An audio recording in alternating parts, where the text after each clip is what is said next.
고린도후서 4장 3절부터 6절까지 말씀 돌아가며 읽겠습니다. 만일 우리의 복음이 가려졌으면 망하는 자들에게 가려진 것이라.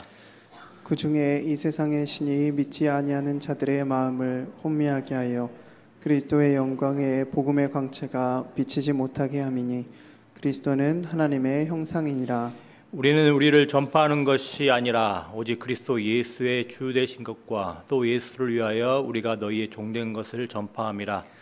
어두운 데에 빛이 비치라 말씀하셨던 그 하나님께서 예수 그리스도의 얼굴에 있는 하나님의 영광을 아는 빛을 우리 마음에 비추셨느니라. 아멘. 아멘. 우리는 교육부서 여름 사역을 위하여서 한자리에 모여서 기도하고 있습니다. 그런데 왜 이렇게 유별나게 함께 모여 기도하자고 하겠습니까? 어찌 보면 오늘 방금 읽은 본문은 이렇게 모여서 기도하고자 하는 시도들에 대한 답변이라 할 수 있겠습니다. 방금 읽은 본문 3절, 4절은 왜 복음이 어떤 이들에게는 효력이 발생하지 않고 가려지는 것인가의 내용을 다루고 있습니다. 반면에 5절, 6절은 복음이 어떻게 효력을 발생시킬 수 있는지에 대한 내용을 언급을 하고 있습니다. 3절에 복음이 가려져 망하는 자들이 나오는데 이 자들은 유대인들로 보입니다. 이들은 복음을 받아들이지 않았습니다.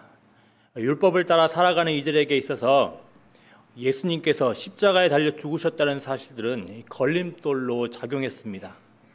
어떻게 하나님의 아들이 메시아가 하나님의 저주가 쏟아진 나무의 사형틀 십자가에 죽을 수 있다는 것인가?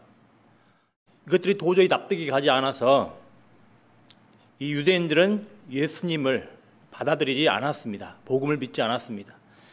하지만 더 근본적인 이유로는 이들 유대인들뿐만 아니라 예수님의 죽으심의 필요성을 무시하거나 인정하지 않으려 하는 자들 가운데 역사하는 존재가 있기 때문입니다.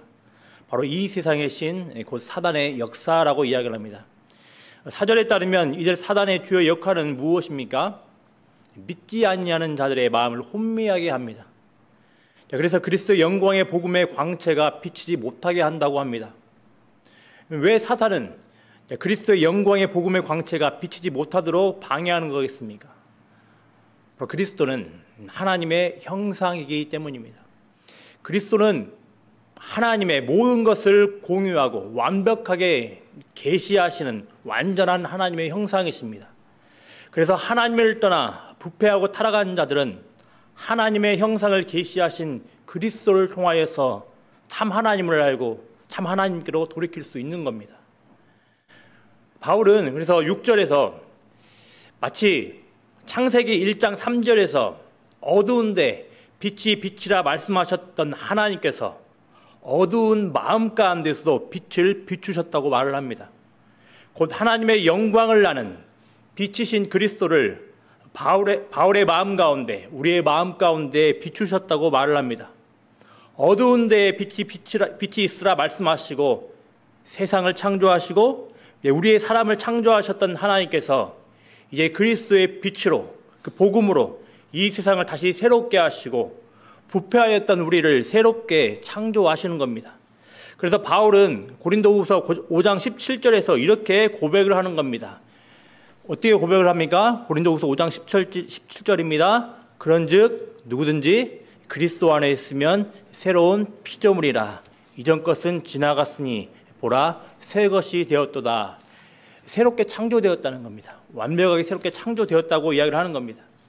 바울은 개인적으로도 하나님의 이 놀라운 새롭게 창조하시는 사역을 경험하였습니다. 충성스러운 하나님의 종이라 생각했던 바울은 오히려 교회를 박해하며 그리스도를 박해하며 살던 자였습니다. 그런데 이렇게 절대 변하지 않을 것 같았던 바울에게 무엇이 비춰졌습니까? 사도행전 9장 3절 4절 말씀을 같이 한번 읽어보겠습니다. 사울이 길을 가다가 다메섹에 가까이 이르더니 호련히 하늘로부터 빛이 그를 불러 비추는지라. 땅에 엎드러져 들음에 소리가 있어 이르시되 사울아 사울아 네가 어찌하여 나를 박해하느냐 하시거늘. 하늘로부터 빛이 바울을 둘러 비추었다고 말을 하는 겁니다. 여러분, 그리스도인이 되었다는 것은 이렇게 어두워진 마음 가운데 그리스도의 빛을 비추셔서 새롭게 창조하시는 하나님의 은혜를 경험한 자들이며 또 경험하고 살아가는 자들입니다. 여러분, 우리는 아주 잘 압니다. 우리의 마음이 얼마나 어둡고 혼미하였었는지, 우리의 죄된 본성과 이 세상의 신의 방해로 인하여서 얼마나 복음을 받아들이지 않았었는지 잘 압니다. 얼마나 고집스럽고 교만하며 우둔했는지 아주 잘 압니다. 하지만 참으로 감사하게도 어두운데 빛이 빛이라 말씀하셨던 창조주 하나님께서 우리의 어두운 마음 가운데 그리스도의 빛을 비추시고 생명을 얻게 하셨습니다. 자, 그런데 오늘 본문은 이 그리스도의 빛, 복음은 우리 가운데 어떻게 전달되었다고 말을 합니까? 4장 5절 말씀입니다. 어떻게 전달됐다고 이야기를 합니까? 같이 읽어보겠습니다. 우리는 우리를 전파하는 것이 아니라 오직 그리스도 예수의 주되신 것과 또 예수를 위하여 우리가 너희의 종된 것을 전파함이라. 이렇게 그리스도의 빛을 경험한 교회를 통하여서, 우리를 통하여서 전파되었다고 말을 하는 겁니다. 여러분, 복음만이 어두운 마음 가운데 죽어가는 자들을 살릴 수 있습니다. 그리스도의 빛만이 죽었던 자들을 살릴 수 있는 겁니다. 복음만이 하나님께서 그리스도의 빛을 마음 가운데 비추시는 통로입니다. 그래서 올해도 교육부서 여름 사역이 진행되고 있습니다. 하지만 우리는 잘 압니다. 얼마나 한 영혼이 변화되지 않는지 너무나도 잘 압니다. 하지만 당연한 겁니다. 우리의 죄된 본성은 차치하고서라도 이 세상의 신이 우리의 마음을 어지럽히고 학생들의 영혼을 혼미하게 하는지 너무나도 잘 압니다. 그렇지만 이렇게 여름 사역을 계속해서 진행하는 분명한 이유는 우리의 마음은 필연적으로 반드시 하나님께서 비추시는 그리스도의 빛을 필요로 하는 존재이기 때문입니다. 그래서 이렇게 함께 모여 하나님께 기도하는 겁니다. 그냥 이 예배당에 있는 LED 빛을 우리 마음 가운데 비추는 일이면 얼마나 쉽고 간단하겠습니까? 하지만 그렇지 않다라는 겁니다.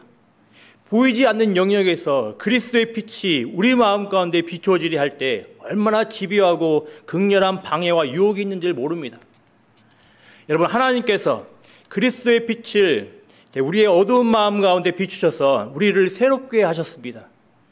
우리 하나님께서 어두운데 빛이 빛이라 말씀하셨던 동일한 창조주 하나님께서 우리 아이들의 마음 가운데 그리스도의 빛을 비추시길 원하십니다. 여러분, 이 여름 사역 가운데 새롭게 창조하시는 하나님의 놀라운 일이 우리 아이들 마음 가운데 가득가득 나타날 수 있도록 기도해 주시길 바랍니다.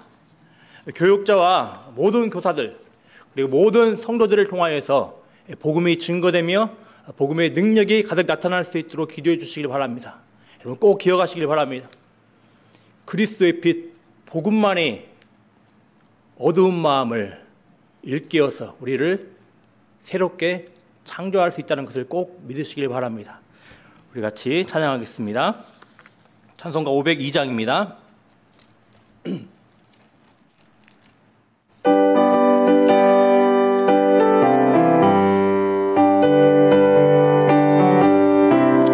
빛의 사자들이